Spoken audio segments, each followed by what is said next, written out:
सभी को प्रणाम और बोले विभा में आप सबका हार्दिक स्वागत और अभिनंदन। मैं विभा रानी और आज आपके सामने मैं एक बहुत ही दिलचस्प उपन्यास का एक हिस्सा लेकर के आई हूँ। लेकिन तब तक अभी तक अगर आपने हमारा चैनल नहीं सब्सक्राइब किया है तो हमारा चैनल झट से सब्सक्राइब कर लीजिए, लाइक कीजिए, कमेंट कीजिए, शेयर कीजिए और बाय मी कॉफी के लिंक पर जाकर जो डिस्क्रिप्शन बॉक्स में है वहां जाकर के आप मेरे लिए कम से कम एक कॉफी और ज्यादा से ज्यादा आपकी जितनी मर्जी, जितनी श्रद्धा, उतनी कॉफी लेकर के आप मुझे सपोर्ट कर सकते हैं। आते हैं, हम बात करते हैं कि आज मैं किस उपन्यास का क्या सुनाने जा रही हूं। तो जी हाँ, शंख में समंदर यह उपन्यास है डॉक्टर अजय शर्मा का। जब मैं पिछले साल जलंधर गई थी तो वहां मुझे उन्होंने यह किताब भेंट की थी। मैं धीरे धीरे करके इस उपन्यास को पूरा पढ़ गई थी। बड़ा ही दिलचस्प उपन्यास है, लेकिन इसके बारे में मैं यहाँ कुछ बोल नहीं पाई थी।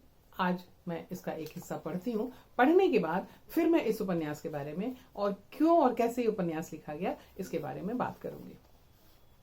एक चैप्टर है अध्याय 10, शंख में समंदर, डॉक्टर अजय शर्मा का उपन्यास। मैंने कुछ देर पहले एसी ऑन कर दिया था क्योंकि गर्मी कल से ज्यादा बढ़ गई थी। व्हाट्सएप पर जाकर मैंने लिंक खोला और क्लास में जुड़ गया। मैंने पाया सब लोग पहले से ही बैठे हुए थे। मैंने सबको नमस्कार किया। श्रीमानी जी ने कहा, अब समय गंवाए बिना हम लोग आगे बढ़ते हैं। आज हम लोग बहुत ही गंभीर टॉपिक पर बात करेंगे। आज रसों के बारे में जानेंगे, वे कितने और कौन कौन से होते हैं, इन रसों का इस्तेमाल कैसे और कौन सी परिस्थिति में किया जाता है। उससे भी पहले फ्लावर एंड कैंडल वाली एक्सरसाइज कर लें। सब लोग जान गए होंगे इस एक्सरसाइज का कितना फायदा होता है। आज मैं आपको करवाता हूं, आप लोग मेरे पीछे पीछे करें। कहने के बाद श्रीमाली जी अपनी आंखें बंद करते हुए कहते हैं, सांस अंदर ले जाते हुए फूल की सुगंध को महसूस करें। सांस अंदर ले जाते हुए फूल की सुगंध को महसूस करें। फूल की सुगंध आपके शरीर में सकारात्मकता भर देगी। उस सुगंध को कुछ देर अपने अंदर रोक कर रखें। जितनी देर तक रोक सकते हैं रोकें। अपना समय लेते हुए कैंडल की फ्लेम को अपने मन में देखते हुए सांस को बाहर की ओर छोड़ें। कैंडल के फ्लेम को अपने मन के अंदर देखें और सांस को बाहर छोड़ें।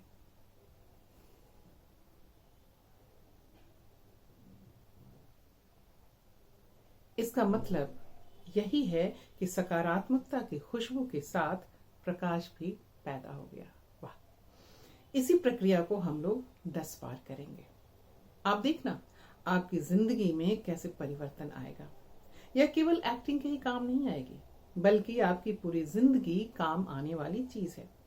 अगर मैं पर्सिबल की बात करूं, हमारी जिंदगी से मिलती जुलती चीज है। अगर इसे परिभाषित करना हो, मेरे हिसाब से अपनी सिचुएशन से मिलाना है। मेरे हिसाब से अपनी सिचुएशन से मिलता है। पुराना है लेकिन इतना भी पुराना नहीं, 30-40 साल पुराना होगा।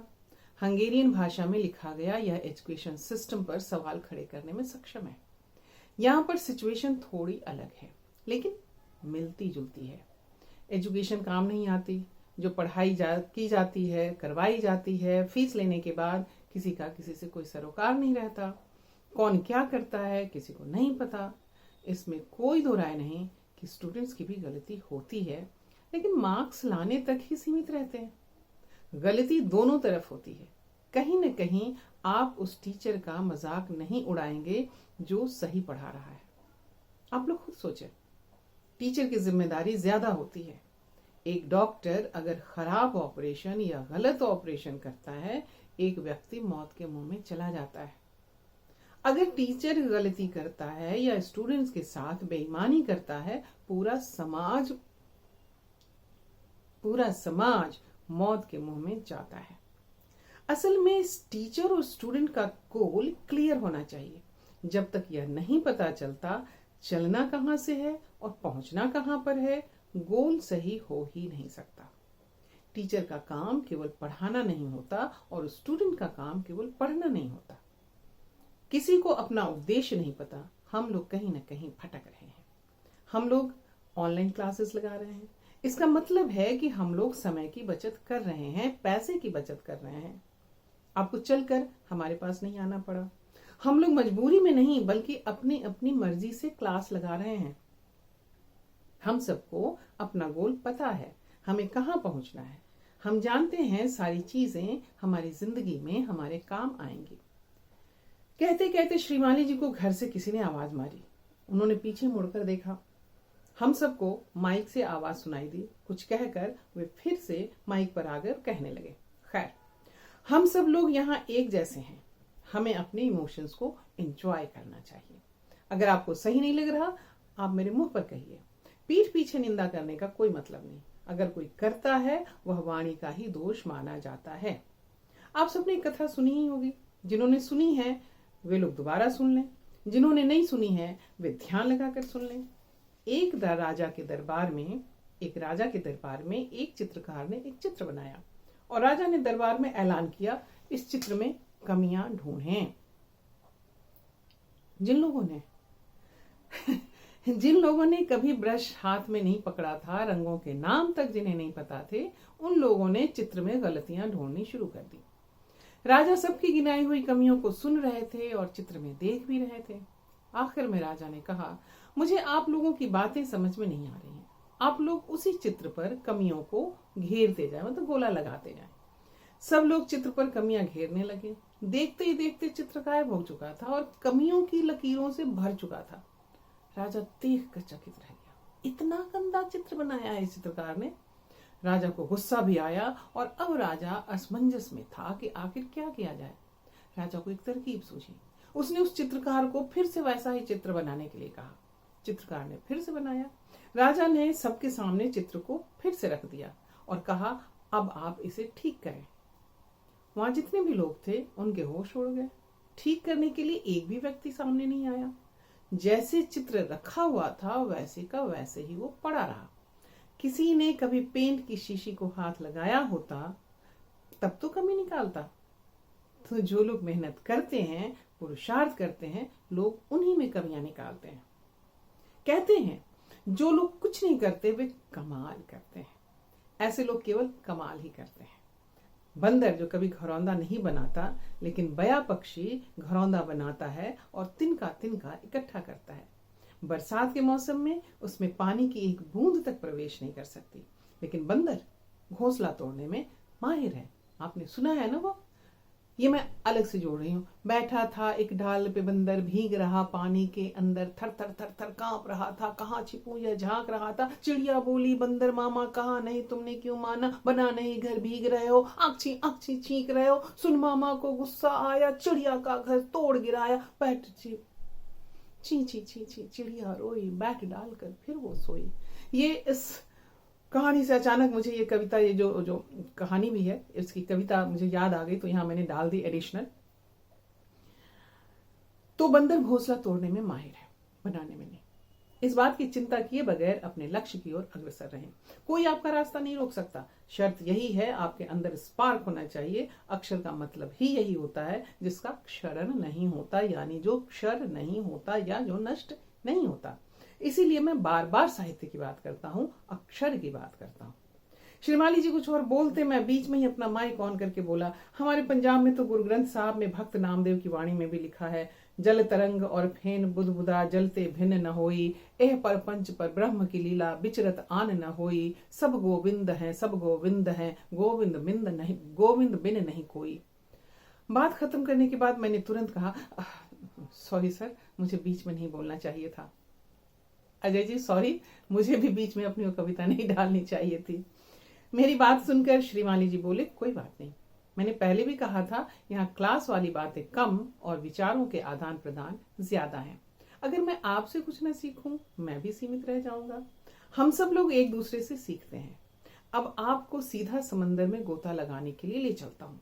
यह नहीं हो सकता कि पहले मैं तैरना सीखूंगा उसके बाद पानी में कूदूंगा। सीखना पानी में कूद कर ही पड़ेगा और तैरना भी। खैर, अब हम टॉपिक बदलते हैं और सीधा रसों पर पहुंचते हैं, क्योंकि किसी भी एक्टर के लिए इसका जानना बहुत जरूरी है। धीरे धीरे आप उसमें गोता लगाना शुरू कर देंगे, फिर आपको मजा आने लगेगा। कहते हुए श्रीमाली जी ने थोड़ा अल्प विराम ले लिया और गिलास में रखा हुआ पानी पीने लगे। पानी पीने के बाद उन्होंने तुरंत बोलना शुरू किया। भरत मुनि के नाट्य शास्त्र के मुताबिक 4 रस मुख्य हैं और 4 रस इनके रिएक्शन से बनते हैं। श्रृंगार रस की बात अगर करें तो सजना, संवरना और मन का श्रृंगार भी इसी में लिया जाएगा, यानी जब आपका मन किसी चीज को देखकर खुश हो जाए। अगर हम बात रामायण की करें, भगवान श्री राम की शादी माँ सीता से होती है। जब पहली नजर में भगवान राम की नजर सीता पर पड़ती है, उनके चेहरे पर खुशी की लहर दौड़ जाती है। ऐसे में अंदर की भावनाएं क्रिएट होती हैं। यह भी खूबसूरती का ही एक रूप है।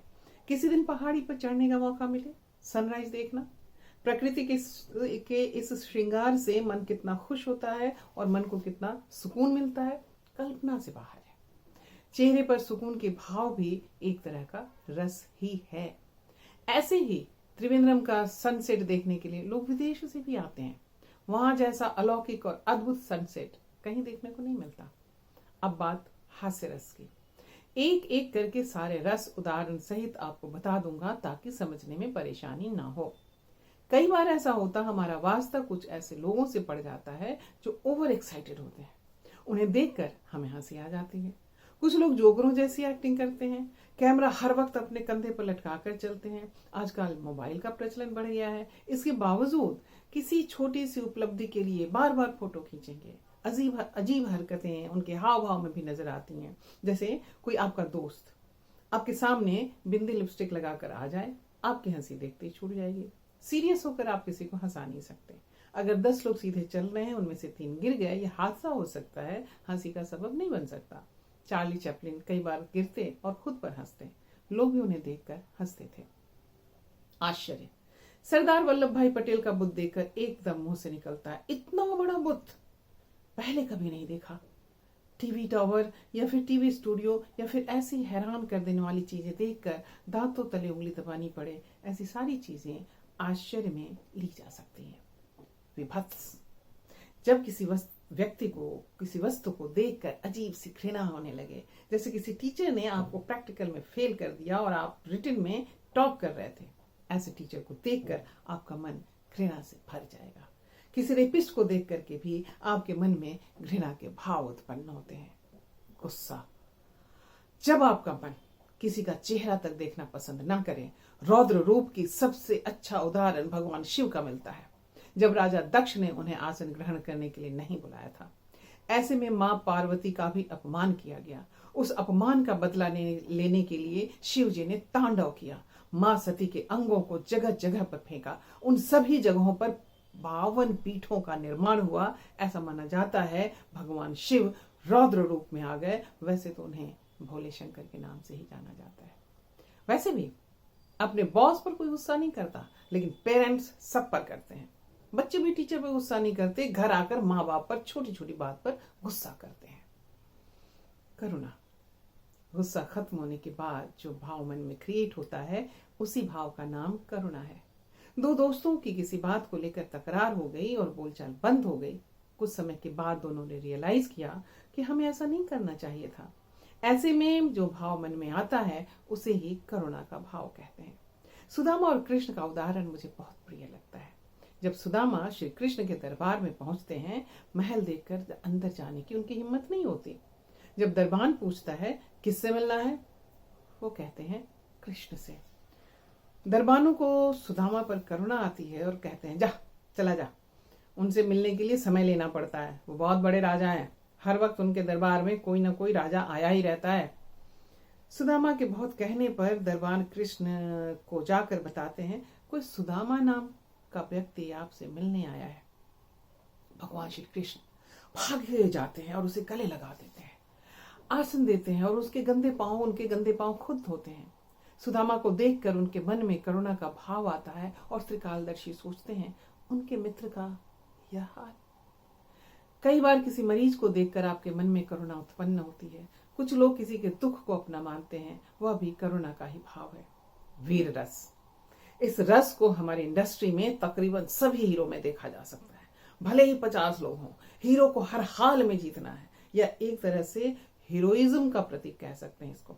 मानिए अगर कोई व्यक्ति किसी को बचाता है, वह भी वीर रस के अंदर ही आएगा।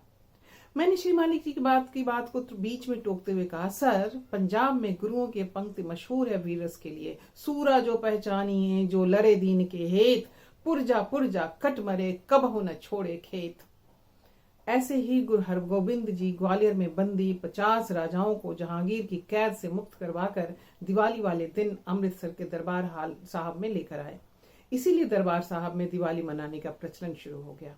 यह वीर रस की निशानी है। श्री माली जी ने मेरी बात सुनते हुए ही कहा, बिल्कुल सही व्याख्या की है आपने। फिर थोड़ा रुक कर बोले, आश्चर्य से पहले अद्भुत आता है। प्यार की अगर बात करें, पॉज और स्ट्रेस कहाँ देना है जानना बहुत जरूरी है। बात वही है, लेकिन इसमें थोड़ा सा अपने आसपास ही रहना है। दुनिया को पीछे मत छोड़ो, मंच यही दुनिया है। आप अपने पापा जैसा गुस्सा नहीं कर सकते, क्योंकि आपको आप बनना है, ना कि पापा। अपना अस्तित्व तलाशना है, ना कि पापा का। खुद में खुद की तलाश करनी है। आपने देखा होगा ना, कितने लोग मिमिक्री करते हैं, लोग उन्हें नहीं जान पाते, सारी जिंदगी उनकी कोई खास पहचान नहीं बन पाती। ऐसे लोग अपनी कोई पहचान नहीं रखते। जब असली वाला व्यक्ति उपलब्ध है, नकली को क्यों महत्ता दी जाए। अपनी पहचान खुद अपने नाम से होनी चाहिए, कम हो या ज्यादा। आप में भी लोग दूसरों को दूसरे नहीं दिखने चाहिए, और आप में भी लोग दूसरों को देखना नहीं चाहते। प्यार को दिखाने के लिए आगे भी कई हिस्से किए जा सकते हैं।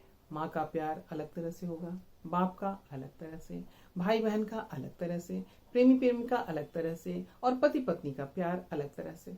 बस इन रिश्तों को देखकर आपको प्यार का भाव लाना है। प्यार का भाव नकली न लगे, इसी बात का ख्याल रखना है। ड्रामेटिक तरीके से बोलना है, लेकिन बनावटी बिल्कुल न लगे। जिज्ञासा को भी हम इसी के अंदर रख सकते हैं। जब हम लोग पूछते हैं खाने में क्या बना है, ये प्यार का भाव है। अगर हम लोग इसी वाक्य को थोड़ा जोर लगाकर पूछें, खाने में क्या बना है, आवाज में कंपन आने लगे, समझ लेना चाहिए उसके भाव कैसे हैं। आपकी डायलॉग डिलीवरी बता देगी आपके भाव कैसे हैं। वैसे एक्सप्रेशंस आपके चेहरे पर आ जाएंगे। अब 8 रस की अनुभूति आपको न हो, यानी जिंदगी के बहुत सारे उतार चढ़ाव देख लिए हों और इसके बाद कुछ महसूस ही ना हो, फिर कहीं जाकर शांत रस की उत्पत्ति होती है। इसी में 2 रस और जुड़ जाते हैं, वात्सल्य और भक्ति रस। इन सभी में आपके बोलने का अंदाज और आपके जेस्चर काम करते हैं। गाय अपने बछड़े को कैसे प्यार करती है, कभी ध्यान से देखना। वही उसी भाव का नाम वात्सल्य है। माँ यशोदा भगवान कृष्ण से कहती है, कान्हा को कहीं मेरी नजर न लग जाए। इन सभी रसों में आपके बोलने का अंदाज ही काम करता है। आज हमने रसों पर बात की है। मुझे उम्मीद है आप लोगों को अब लगने लगा होगा हम लोग एक्टिंग की क्लास में कुछ सीखने आए हैं। इससे पहले आप लोग यही सोच रहे होंगे हमें बच्चों जैसे पढ़ने पर ही जोर दिया जाता है। आपने कबीर का दोहा तो सुना ही होगा, धीरे धीरे रे मना धीरे सब कुछ होए, माली सींचे 100 घड़ा ऋतु आए फल होए। खैर, सारी बातें जिंदगी में बहुत काम आएंगी। सारी बातें जिंदगी में बहुत काम आएंगी। शर्त यही है, आपको जहन में रखनी होगी। ठीक है, सब लोग फिर कल मिलते हैं। और हाँ, एक बात की भगवान से रोज प्रार्थना किया करें, काला काल जल्दी ही खत्म हो जाए, हम लोग फिर से सामान्य जीवन में लौट आए, तालाबंदी का ताला जल्दी ही खुल जाए। कहते कहते श्री माली जी ऑफलाइन हो गए। उनके ऑफलाइन होते ही सब लोग ऑफलाइन हो गए। मुझे लगा आज लगातार बोलते बोलते थक गए होंगे। मैंने कमरे का दरवाजा खोला, देखा पत्नी जाने के लिए तैयार खड़ी थी। जाते जाते बोली, आपकी दवाई थाली में निकाल कर रख दी है, उसी थाली में खाना खाकर याद से दवा ले लेना, आज कुछ ज्यादा ही लेट हो गए हो। मैं निकलती हूँ। काफी देर इंतजार करती रही, हार कर मैं खाना खाकर तैयार हो गई क्योंकि लेट हो रही थी। मैंने झट से कहा, ठीक है तुम निकलो, मैं सब कुछ ले लूंगा। स्कूटर को सेल्फ मारते हुए फिर बोली, याद से दवा खा लेना। सुनते ही मैंने कहा, हाँ तुम खामखा चिंता मत किया करो, मैं बच्चा नहीं हूँ। ये कहकर मैं हंसने लगा। देखते ही देखते पत्नी ने स्कूटर का सेल्फ मारा, रेस दी और निकल गई। तो ये एक चैप्टर जो बड़ा ही इंटरेस्टिंग है, बल्कि ये एक तरीके का ये उपन्यास का पार्ट नहीं है, एक तरह की ये का एक लेसन है थिएटर का पार्ट, कि थिएटर में और एक्टिंग का पार्ट, कि एक्टिंग में जब हम कहते हैं कि हमें कैसे एक्टिंग करनी चाहिए। जब हमारे पास भी हमारे स्टूडेंट आते हैं तो सिर्फ सबसे पहले वो ये कहते हैं आप कैसे ये कर लेती हैं। तो वही कबीर की लाइन कि धीरे धीरे रे मना धीरे सब कुछ होए, माली सींचे 100 घड़ा ऋतु आए फल होए। तो आप बीज बोएंगे और सोचेंगे कि कल ही हमारे पास जो है वो पेड़ भी हो जाए, फल भी आ जाए, तो नहीं होता है। सबका एक समय होता है और उसके लिए साधना करनी पड़ती है। माली को अपने अपने पौधे को सींच करके पेड़ बनाना होता है, तब जाकर के फल आते हैं।